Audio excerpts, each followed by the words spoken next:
Hi, welcome to the Gamesplainer. I'm Jeff the Gamesplainer, and today I'm gamesplaining Century Spice Road. Century Spice Road is a 2 to 5 player game that has been released this year. It's part of a trilogy which will be coming out each year. So next year there'll be another one, and in 2019 there will be a third installment. I'm looking forward to seeing what those next two games are to see how they run.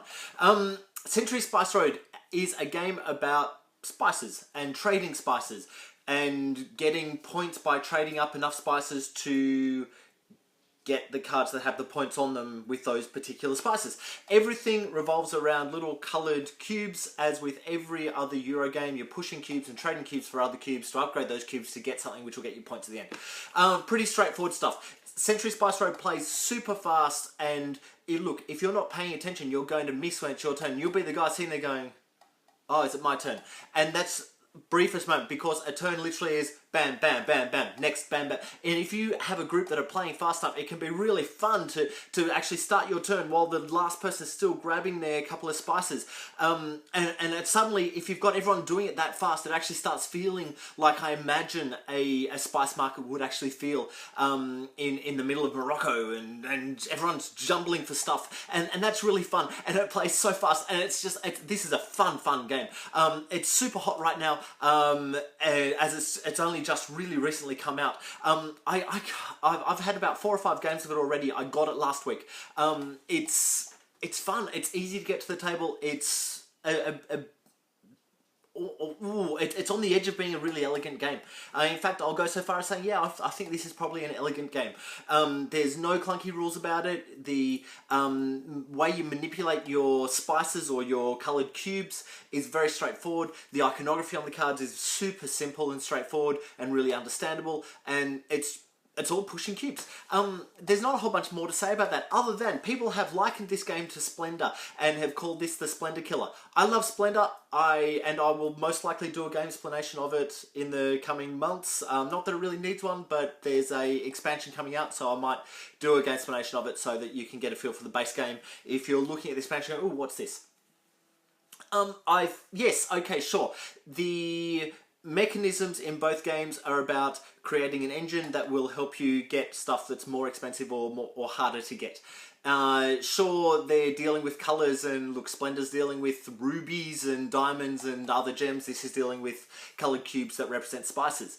But that's about where the similarities finish. In Century Spice Road, you're taking cards, and in essence, you're actually deck building to get better cards that are going to help you trade your cubes up to the appropriate colours that you need. And as you take more cards, you'll play them out of your hand. Once you've played enough, at any point you can grab those cards back and then go through the whole lot again. So once you've got the right cubes to be able to claim one of the cards that has the points on it, you'll lose those cubes, claim the points, and in essence you're starting back at 0 again. With Splendor, you build up and you never go back to 0. You take gems that, doesn't matter. I'll get into Splendor when I get to Splendor. But back to Century Spice Road. They're not the same game. Just because you have Century Spice Road, or just because you have Splendor, does not mean that you won't want the other one. In fact, I think that'll mean you'll probably enjoy the other one just as much, if not more, because you've already got a sense of this engine building to manipulate the value of your stock, in essence. The other thing that I really love about Century Spice Road, and I really love it whenever I see it coming through my Instagram feed, is this. There are 4 of these. These little pots are just a really lovely addition to a game. All they do is hold the spice cubes, so these are the yellow ones. There's 4 of them, 1 for each spice cube. It's a lovely element to add into a game. They're plastic, they're solid, they're sturdy. I can leave my spices in there. I don't even need to put these spices into little baggies to put them in the box. I know that seems like a really inconsequential thing with a game, because there's nothing to do with the actual gameplay, and the game would play just as well if we didn't have them. But man, they make it easy to play, they make it easy to set up, they make it easy to pack down, they make it super simple to understand exactly what I'm looking at. It's just a good thing to add. And you know what else this game has? And it's not a Kickstarter promotion or add-on. It is metal coins. A game with metal coins. Ah, how good is that? I have Scythe, which has the ability to purchase a bunch of metal coins. But those metal coins, they're expensive, and I just don't need them. But it'd be kind of cool to have them, but I don't want to spend the money to get them. Having a game that already comes with them that isn't a Kickstarter promotion or a Kickstarter exclusive, it's awesome. Oh my goodness, I love that. If more games can come with metal coins, it just, these are little elements to the actual physicality of a game that make a big difference to a game. They make a big difference to how we feel a game. And this, look, that tactile nature of a game is one of the main reasons that I actually really prefer playing tabletop games to computer games. I have something in my hands that I can hold on to and feel. What do we like about Splendor? We like the poker chip pieces.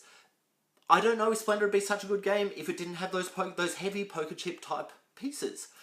This, I'm sure it would be just as good a game if it didn't have the pots, if it didn't have metal coins, but it's just so much more tactile and nice to play with because it has these other elements. So if you're a game designer or a publisher, can I heavily suggest if you can find a way to economically find a way to get these pieces or pieces like that into your game, do it. It's so worthwhile. It makes the game just that bit more nice to play.